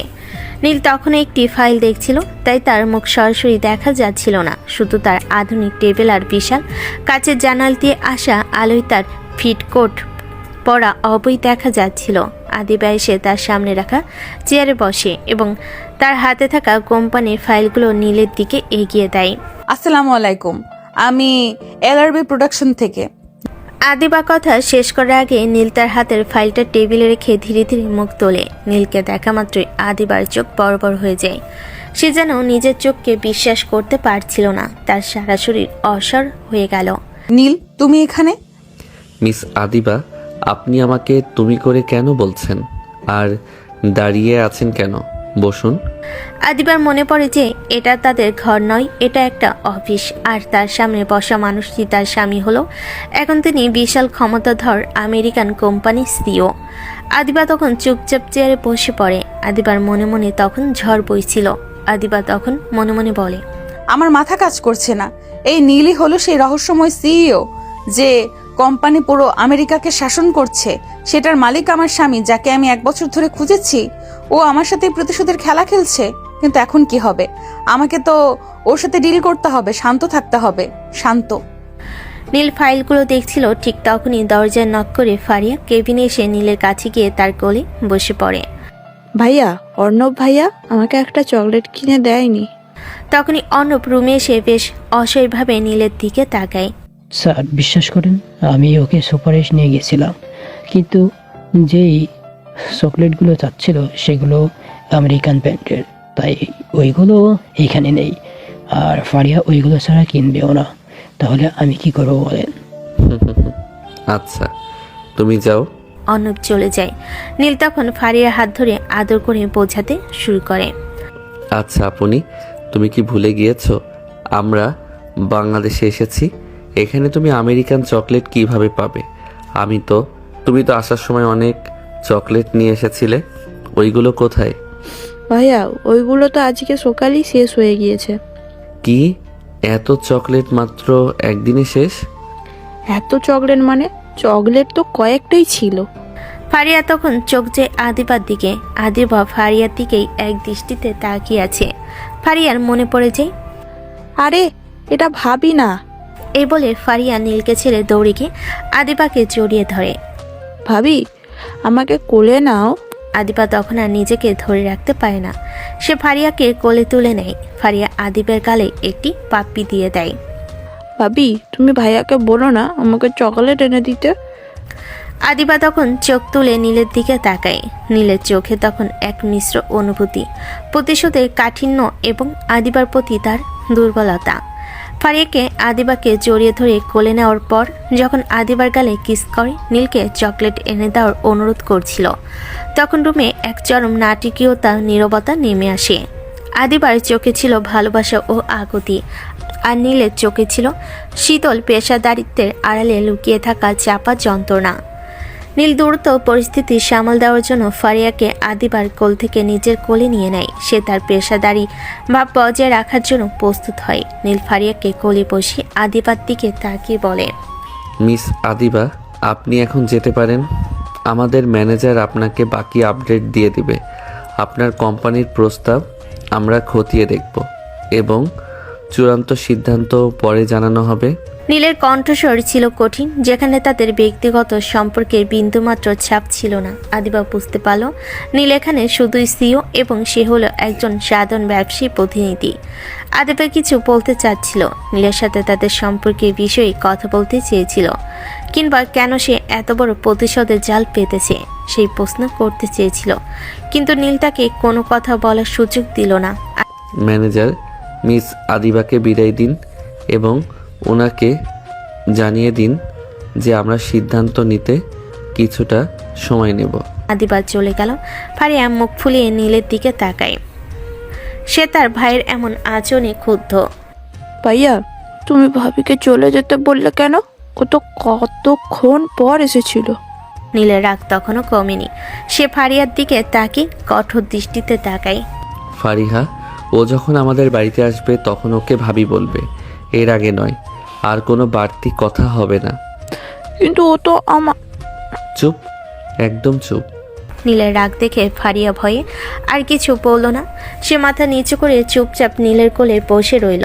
নীল তখন ফারিয়াকে একটু শান্ত করে তার কপালে চুমু খেয়ে তাকে শান্ত করার চেষ্টা করে, তবে তার মন তখনও আদিবার উপস্থিতিতে বিক্ষিপ্ত। অন্যদিকে এনএফ গ্রুপের বিশাল ভবন থেকে বেরিয়ে আসা সময় আদিবার চোখে জল এসে গেল। সে বুঝতে পারল নীল শুধু তার উপর প্রতিশোধ নিতেই এখানে আসেনি, সে পুরোপুরি বদলে গেছে। সে নরম ভীত জুনিয়র ছাত্রটি এখন নেই, তার বদলে এসেছে একজন সফল নির্মম ব্যবসায়ী। নীল, তুমি এত বড় কেন? তুমি এত বছর ধরে চুপ করেছিলে? আর তুমি কি মনে করো আমি এভাবে চলে যাব? আমি তোমাকে এত সহজে আমার জীবন থেকে মুক্তি দেব না। তুমি প্রতিশোধ নিতে এসেছো আর আমি তোমাকে আবার ভালোবাসার বাঁধনে জড়াবো। আদিবা তখন দ্রুত তার গাড়িতে ওঠে এবং নিজের অফিসে রওনা হয়। সে জানে এই ডিলটা এখন শুধু তাদের ব্যবসার জন্য নয়, এটা তার ব্যক্তিগত চ্যালেঞ্জ। এই ডিলটা না পেলে সে নীলের কাছে প্রমাণ করতে পারবে না যে সেও কিছু করতে পারে। আদিবা অফিসে পৌঁছে তার টিমের সাথে মিটিং করে। সে জানে এনএফ গ্রুপ তার প্রস্তাব এখন সহজে গ্রহণ করবে না, আর এর পেছনে কারণ একমাত্র নীলই। এনএফ গ্রুপ ইন্ডাস্ট্রি আমাদের প্রস্তাব নিয়ে ভাবছে। আমরা তাদের লজিস্টিক্সের জন্য নতুন করে একটি উন্নত প্রস্তাব দেব। এমন কোনো খুদ রাখা যাবে না যার জন্য আমাদের প্রস্তাব বাতিল হয়। আমি চাই এই ডিলটা আমাদের চাই। আদিবার চোখে তখন নতুন করে আগুন জ্বলছে। একদিকে পারিবারিক সম্মান, অন্যদিকে স্বামীর কাছে নিজের অস্তিত্ব প্রমাণের লড়াই। নীল এবং আদিবার এই নতুন লড়াই কে জিতবে? এনএফ গ্রুপ অফ ইন্ডাস্ট্রির অফিস থেকে অপমানিত হয়ে ফিরে আসার পর আদিবার ভেতরে জেদ ও কষ্ট একসঙ্গে মিশে গিয়েছিল। সে বুঝতে পারছিল নীলের প্রতিশোধের আগুন কত তীব্র। আদিবা বাড়ি ফিরে দ্রুত তার মায়ের আরিয়া বেগমের কাছে যায়। সে আর নিজেকে ধরে রাখতে পারল না, সোজাসুজি মাকে জড়িয়ে ধরে হামা করে কেঁদে ওঠে। মা, আমি আর পারছি না। কেন এমন হচ্ছে আমার সাথে? কি রে মা, শান্ত হ। কি হয়েছে বলবি তো? তোর চোখ মুখ এমন শুকনো কেন?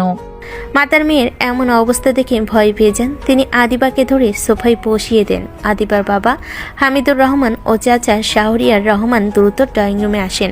কি হয়েছে আদিবা? অফিসে কোনো সমস্যা? তোর এমন কান্নার কারণ কি? আদিবা তখন চোখ মুছে কান্না থামানোর চেষ্টা করে, কিন্তু তার কণ্ঠস্বর কাঁপছিল। সে ধীরে ধীরে তাদের সামনে সমস্ত সত্য প্রকাশ করে। গতকাল সে যে আমেরিকান কোম্পানির সিও এর সঙ্গে দেখা করেছিল, সেই সিও আর কেউ নয়, সে তার স্বামী নীল। বাবা, আমি যার সাথে ডিল করতে গেছিলাম সে আর কেউ নয়, সে নীল, তোমাদের সেই আকাশ। ও এখন American top company NF group of ইন্ডাস্ট্রিজের সিইও। ও প্রতিশোধ নিতে এসেছে। ও আমাকে চিনতে পেরেও চিনল না। আদিবার কথা শেষ হতে জমিদার বাড়িতে যেন দ্বিতীয়বারের মতো বোমা ফাটল। হামিদুর রহমান ও শাহরিয়ার রহমান দুজনেই বিস্ময় ও আতঙ্কে কিংকর্তব্য বিমূঢ় হয়ে গেলেন। তাদের ভয় এখন কয়েক গুণ বেড়ে গেল, কারণ এখন তাদের সামনে শুধু একজন অপমানিত ছেলে নয়, বরং বিশাল ক্ষমতাধর একজন আন্তর্জাতিক ব্যবসায়ী। নীল এত বড় হয়েছে ও।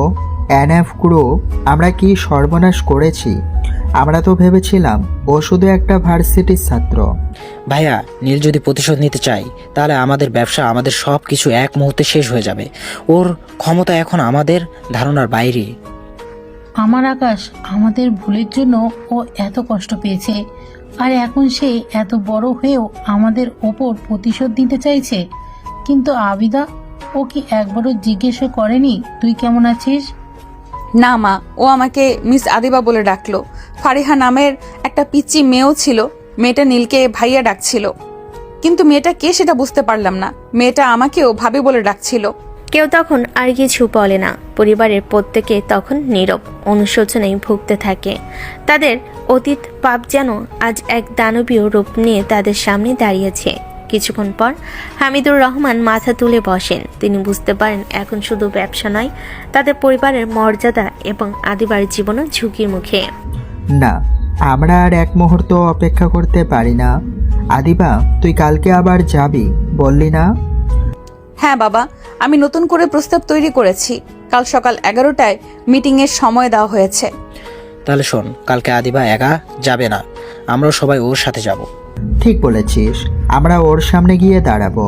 আমাদের ভুলের জন্য আমরা ক্ষমা চাইব। সে আমাদের কাছ থেকে ব্যবসা কেড়ে নিক, কিন্তু আদিবাকে যেন ফিরিয়ে দেয়। আমাদের ভুল আদিবার জীবন নষ্ট হতে দেওয়া যাবে না। হ্যাঁ, আমি যাব। আমি আমার ছেলের কাছে হাত জোর করে ক্ষমা চাইব। আমি ওকে বোঝাবো যে আদিবা ওকে কতটা ভালোবাসে। আদিবার চোখে তখন নতুন করে আশা ঝলসে ওঠে। সে একা নয়, তার পরিবার আজ তার পাশে এসে দাঁড়িয়েছে। তারা জানে নীলের সামনে দাঁড়ানোটা কত বড় ঝুঁকিপূর্ণ। ঠিক আছে বাবা, আমি কালকে নতুন প্রস্তাব নিয়ে যাব, আর তোমরাও আমার সাথে চলো। কিন্তু তোমরা কেউ রাগ করবে না। ও যদি অপমানও করে তবুও শান্ত থাকবে। কিন্তু আদিবার জন্য তারা সেই ঝুঁকি নিতে প্রস্তুত। পরিবারের সকলে সেই কঠিনতম মুহূর্তের জন্য প্রস্তুতি নিতে শুরু করে। তারা জানে পরের দিন তাদের অতীতের পাপের মুখোমুখি হওয়ার দিন। অফিস থেকে বেরিয়ে নীল তার নিজস্ব গাড়ির বহর নিয়ে সোজা চলে যায় নতুন ঠিকানায়, ঢাকায় কেনা তার বিশাল প্রাসাদোম বাড়িতে। বাড়িটি ছিল আমেরিকার মতোই সুবিশাল এবং আধুনিক। বাড়িতে পৌঁছানোর পর ফারিয়া আর এক মুহূর্ত দেরি করল না। সে দ্রুত তার পালক বাবা মা সামিরা বেগম ও তারিকুল হকের কাছে ড্রয়িং রুমে ঘটে যাওয়া সব ঘটনা খুলে বলে। আদিবাকে মিস আদিবা বলে বিদায় করা, ফারিয়ার সাথে আদিবার আন্তরিকতা এবং নীলের কঠোর আচরণ সবটা শুনে সামিরা বেগম রেগে অগ্নিশর্মা হয়ে যান। নীল, তোর কি মাথা খারাপ হয়ে গেছে? তুই সামান্য একটা কাজের জন্য তোর স্ত্রীকে অপমান করলি? নীল তখন ড্রয়িং রুমে প্রবেশ করছিল। মায়ের তীব্র রাগ দেখে সেও খানিকটা থমকে যায়। শোন নীল, তোর প্রতিশোধ ওদের পরিবারের উপর, তোর বউয়ের উপর নয়। ও তো তোকে ভালোবেসেছিল, তুই ওকে মিস আদিবা বলে বিদায় করলি। একটা কথা মনে রাখিস, আদিবা আমাদের বাড়ির বউ। ওকে অপমান করে তুই নিজেকে ছোট করলি, আমাদের পরিবারের সম্মান নষ্ট করলি। আম্মু, তুমি কেন বোঝো না? ও সেই পরিবারের মেয়ে। নীল, তোর মায়ের কথা সত্যি। আদিবার কোনো দোষ নেই। ওর বাবা চাচারা তোর সাথে অন্যায় করেছে, কিন্তু আদিবা তোকে ভালোবেসেছিল। আমরা আদিবাকেই তো আমাদের বৌমা হিসেবে গ্রহণ করেছি। তোর এই মানসিক দূরত্ব তোর প্রতিশোধের পথে বাধা সৃষ্টি করবে। তোর বাবা ঠিক বলেছে, আদিবার সাথে তুই এমন ব্যবহার করতে পারিস না। সে কালকে আবার আসবে তোদের অফিসে। হ্যাঁ আম্মু, ও কালকে সম্ভবত আরেকটা ডিলের প্রস্তাব নিয়ে অফিসে আসবে। ঠিক আছে, তাহলে আমরাও কাল অফিসে যাব। আমি আমার বৌমাকে বাড়িতে নিয়ে আসব, আর তুই ওকে সম্মান দিয়ে কথা বলবি। কিন্তু আম্মু। কোনো কিন্তু নয় নীল, তোর মা যেটা বলেছে সেটাই হবে। আদিবা আমাদের বউ। আমরা আগামীকাল সবাই একসাথে অফিসে যাব। তোর পুরনো জীবনের সব হিসেব কালকে চুকিয়ে দিতে হবে। বাবার চূড়ান্ত সিদ্ধান্তের পর নীল তখন আর কিছু বলার সুযোগ পেল না। সে বুঝতে পারল তার প্রতিশোধের পরিকল্পনায় তার পরিবারই এবং প্রধান বাধা। সে শুধু একটি দীর্ঘশ্বাস ফেলে চুপ করে রইল। রাতে ডিনারের পর নীল যখন তার বিশাল রুমে বিছানায় শুয়েছিল, তখন তার মন ছিল অস্থির। সে তার প্রতিশোধের পরিকল্পনা এবং আদিবার প্রতি তার পরিবারের সমর্থন, এই দুয়ের মাঝে আটকা পড়েছিল। নীল তখন বিড়বিড় করে নিজের সাথে কথা বলছে। শালার কপালটাকে কি যে বলবো। ভেবেছিলাম কয়েকদিন একটু কষ্ট দিয়ে জ্বালাতন করে তারপর কাছে টেনে নিব। আমাদের বিয়ের ভুলের জন্য এবং আমাকে ছেড়ে আসার জন্য একটু শাস্তি তো প্রাপ্য ছিল, কিন্তু এখন আর সেটা করতে পারলাম কোথায়? কালকে মা বাবা আদিবাকে দেখলে সব গোলমাল হয়ে যাবে, আর আমি ওকে অফিসিয়ালি অপমান করার যে সুযোগটা খুঁজছিলাম সেটাও শেষ।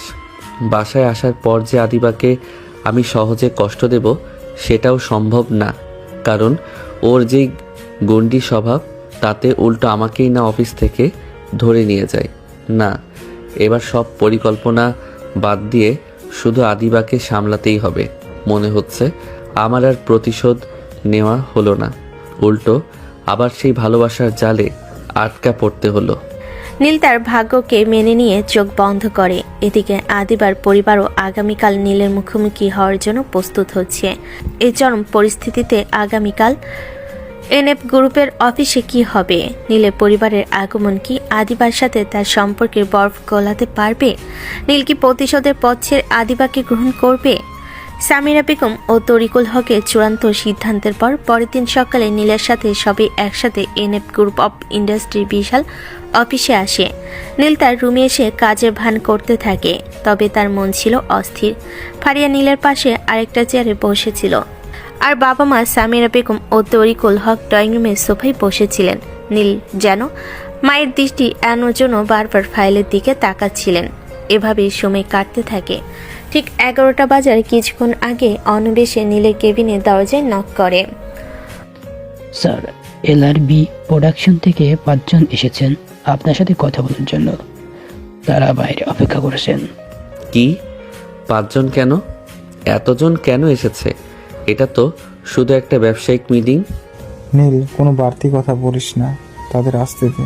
ঠিক আছে, আসতে দাও তাদের। জি স্যার, আমি পাঠিয়ে দিচ্ছি। অনব বেরিয়ে যেতেই তরিকুল হক ও সামিরা বেগম নীলের মুখোমুখি এসে দাঁড়ান। তারা আদিবার পরিবারের সবাইকে স্বাগত জানানোর জন্য প্রস্তুত হন। কিছুক্ষণের মধ্যেই আদিবার সাথে তার বাবা হামিদুর রহমান, ছোট চাচা শাহরিয়ার রহমান এবং আরও দুজন ঊর্ধ্বতন কর্মকর্তার রুমে প্রবেশ করেন। জমিদার বাড়ির পুরো পরিবারকে একসঙ্গে দেখে নীলের চোখ মুহূর্তে বড় হয়ে যায়। সে এক চরম প্রতিশোধের পরিকল্পনা করেছিল, কিন্তু তার সামনে এখন তার অতীত এবং বর্তমানে তৈরি হওয়া পরিবার সব একসঙ্গে। জমিদার বাড়ির লোকজন যখন নীলের দিকে কঠিন দৃষ্টিতে তাকাচ্ছিলেন, তখনই ফারিয়া চেয়ার থেকে নেমে দ্রুত আদিবার সামনে দাঁড়িয়ে যায়। ভাবি, আমাকে কোলে নাও, তুমি কতক্ষণ পর এসেছো? ফারিয়ার এমন অপ্রত্যাশিত আচরণে জমিদার বাড়ির সবাই থমকে যান। তারা বুঝতে পারছিলেন না এই ছোট্ট মেয়েটিকে। আদিবা তখন অবাক, কিন্তু ফারিয়ার ভালোবাসে সে নিজেকে আটকাতে পারল না। সে ফারিয়াকে কোলে তুলে নেয়। ঠিক তখনই সামিরা বেগম দ্রুত আদিবার দিকে এগিয়ে আসেন। আদিবার পরিবার কিছু বোঝার আগেই সামিরা বেগম আদিবাকে জড়িয়ে ধরেন এবং কপালে একটি চুমু দেন। আমার এত সুন্দর একটা বৌমাকে তুই আমাদের থেকে দূরে রেখেছিলি। 1 বছর ধরে আমরা তোর মুখ দেখতে পাইনি। মা, তুই এমন শুকিয়ে গেছিস কেন? এই দৃশ্য দেখে রুমের কেউই কিছু বুঝতে পারছিল না। আদিবার বাবা, চেঁচা না LRB প্রোডাকশনের অন্য কর্মকর্তারা। তারা শুধু দেখছিলেন আমেরিকান টপ কোম্পানির CEO এর মা কিভাবে তাদের মেয়ে বা ভাগ্নিকে নিজের বৌমা বলে প্রকাশ্যে জড়িয়ে ধরেছেন। আপনারা কে? আমরা নীলের মা বাবা, আর ও হচ্ছে আমাদের পুত্রবধূ আদিবা। পুত্রবধূ? কিন্তু হ্যাঁ, পুত্রবধূ। আর আপনাদের কাছে আসার কারণ হলো আমাদের ছেলের ভুলের জন্য আমরা ক্ষমা চাইব, আর আমাদের বৌমাকে অর্থাৎ আদিবাকে তার বাড়িতে নিয়ে যাব। নীলের চোখে তখন চরম অসহায়ত্ব। তার প্রতিশোধের সমস্ত শখ তার পরিবার এক মুহূর্তে নষ্ট করে দিল। আদিবা তখন ফারিয়াকে কোলে নিয়ে অবাক দৃষ্টিতে নীলের দিকে তাকিয়েছিল। এনএফ গ্রুপের CEO এর কেবিনে তখন চরম নাটকীয় পরিস্থিতি। আদিবার পরিবার হতভম্ব। সামিরা বেগম স্নেহের আলিঙ্গন এবং তরিকুল হকের স্পষ্ট ঘোষণা, সব মিলিয়ে এক গোলক ধাঁধা। আরিয়া বেগম সামিরা বেগমের দিকে তাকিয়ে চোখে জল নিয়ে বলে, আপনারা নীলের বাবা মা? মানে ও তো আমাদের ছেলে আকাশ, আমার ছেলে। আপনি কি সব বলছেন এগুলো? মিসেস, আপনি ভুল বলছেন। আকাশ হয়তো আপনার ছেলে ছিল, কিন্তু আমি তো আকাশ নই। আমি হচ্ছি নীল, আর এনারা আমার বাবা মা, এবং এটা হচ্ছে আমার ছোট বোন ফারিহা। হামিদুর রহমান লজ্জা এবং অনুশোচনা নিয়ে নীলের দিকে দুহাত জোর করে ধরে। আকাশ, বাবা, আমি জানি আমরা তোমার সাথে অনেক অন্যায় করেছি। আমাদের ভুল হয়ে গিয়েছিল বাবা, আমাদের ক্ষমা করে দাও। আমরা অনুতপ্ত। আমাদের ভুলের জন্যই আদিবা। হ্যাঁ বাবা, আমরাও ক্ষমা চাইছি। আদিবার কোনো দোষ নেই, সে শুধু তোমাকে ভালোবেসেছিল। প্লিজ আমাদের ক্ষমা করে দে, আমাদের ভুল শুধরে দেওয়ার একটা সুযোগ দে। জমিদার বাড়ির সবাই তখন নীলের কাছে ক্ষমা চাইতে শুরু করে, কিন্তু নীল তার অতীতের কষ্ট এত সহজে ভুলতে পারেনি। তার চোখে তখনও কঠিন প্রতিশোধের ভাব। ক্ষমা?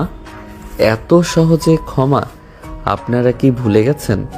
আপনারা আমার পুরো শৈশব কেড়ে নিয়েছিলেন। আপনারা আমাকে 18 বছর বয়সে বাড়ি থেকে বের করে দিয়েছিলেন, আর আজ একটা ব্যবসার ডিলের জন্য আর আপনাদের মেয়ের মুখের দিকে তাকিয়ে আপনারা এখানে এসেছেন। আমার কোনো ক্ষমা নেই। নীলের মা তখন দ্রুত নীলের হাত ধরে তাকে শান্ত করার চেষ্টা করে। নীল, শান্ত হো বাবা।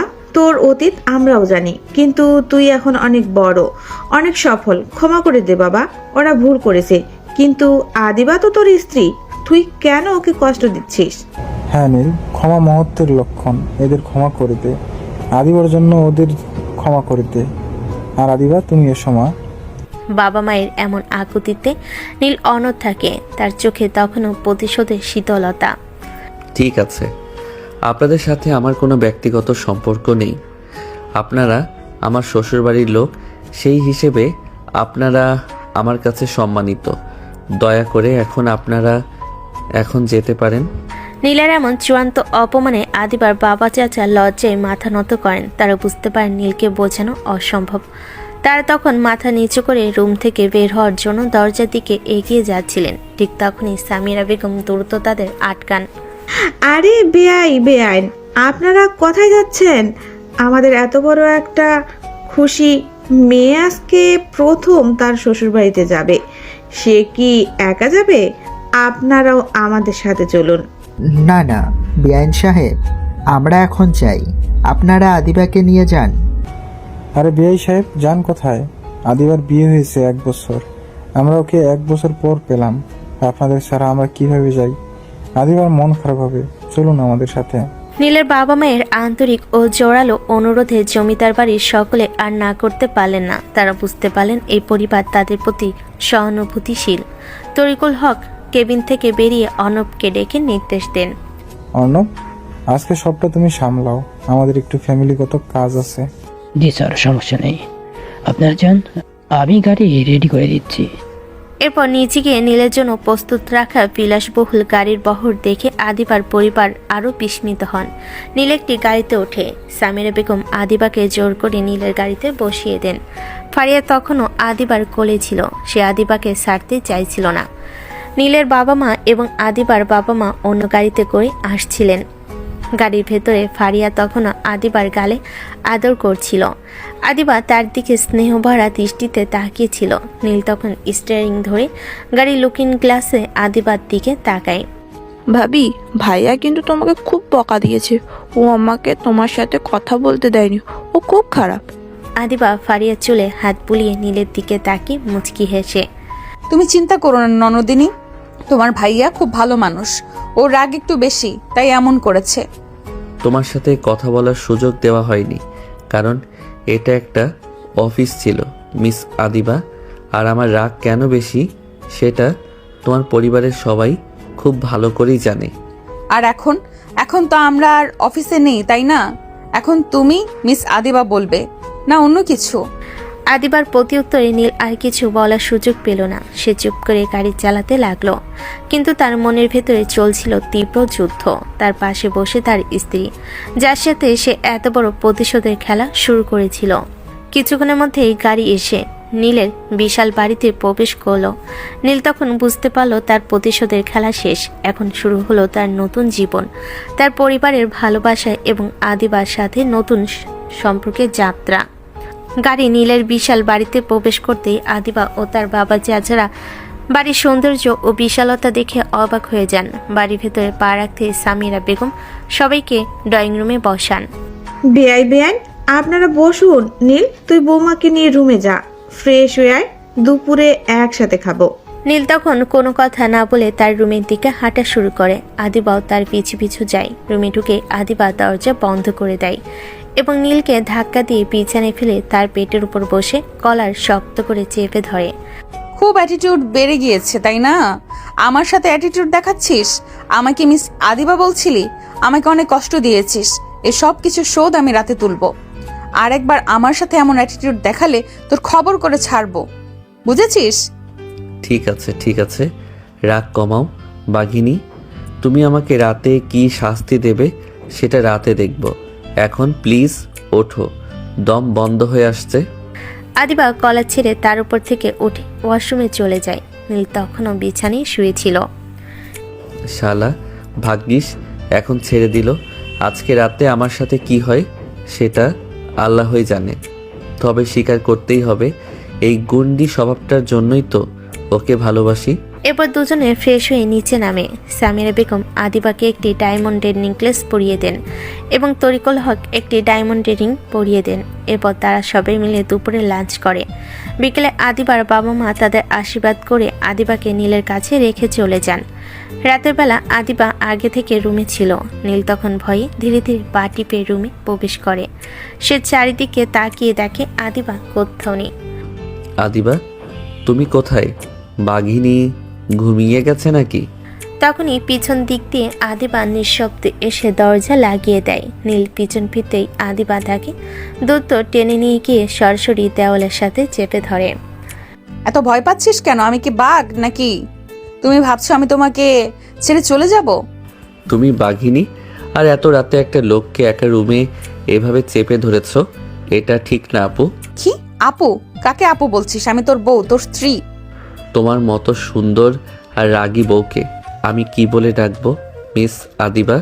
চুপ, তুমি আমার সাথে প্রতিশোধের খেলা খেলছিলে। তুমি জানো না এই 1 বছর আমি কিভাবে কাটিয়েছি? আমি তো তোমাকে একটু কষ্ট দিতে চেয়েছিলাম জান।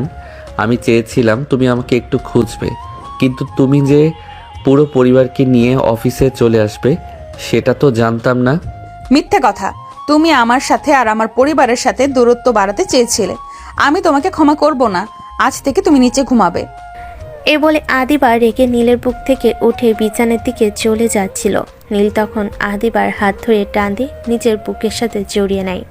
উপস, সরি ম্যাডাম, আমার ভুল হয়ে গেছে। আমি আর জীবনেও তোমাকে মিস আদিবা বলবো না। আদিবা যেতে যেতে হঠাৎ থেমে যায়। নীল তখন সমস্ত রাগ, অভিমান, প্রতিশোধ সব ভুলে আদিবার দিকে তাকায়। আমি তোমাকে ভালোবাসি আদিবা। আমি জানি আমার অতীত কষ্টদায়ক ছিল, কিন্তু তোমার ভালোবাসা সেই কষ্টকে ভুলিয়ে দিয়েছে। প্লিজ আমার থেকে দূরে যেও না। আমিও তোমাকে ভালোবাসি নীল। তোমার রাগী বউকে তুমি ছাড়া আর কে সামলাবে? এই বলেই আদিবা ফিরে তাকায়। নীল আর এক মুহূর্ত দেরি না করে আদিবাকে নিজের বাহুতে জড়িয়ে ধরে। প্রতিশোধের আগুন নিভে গিয়ে ভালোবাসার আলো জ্বলে ওঠে। নীল তার ঠোঁটে ঠোঁট ডুবিয়ে দেয়।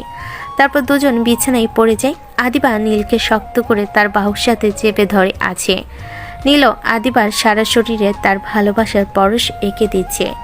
তাদের সমস্ত ভুল বোঝাবুঝির অবসান ঘটিয়ে নীল আর আদিবা সেদিন ভালোবাসার বাঁধনে আরও শক্ত করে জড়িয়ে ধরে। তাদের ভালোবাসার ঘর ভরে ওঠে সুখ আর ভালোবাসায়। হ্যাঁ, প্রতিশোধের গল্প নয়, এটি ভালোবাসা ও সম্পর্কের গল্প। আদিবার তীব্র ভালোবাসা আর নীলের পরিবারের অকুণ্ঠ সমর্থনই তাদের সম্পর্কের সমস্ত জটিলতা দূর করে দেয়। জমিদার বাড়ির মেয়ে যখন সিনিয়র রোমান্টিক বউ, তখন তার ভালোবাসার কাছে জুনিয়র দুষ্টু ছেলের সমস্ত রাগ আর অভিমান হার মানতে বাধ্য হয়।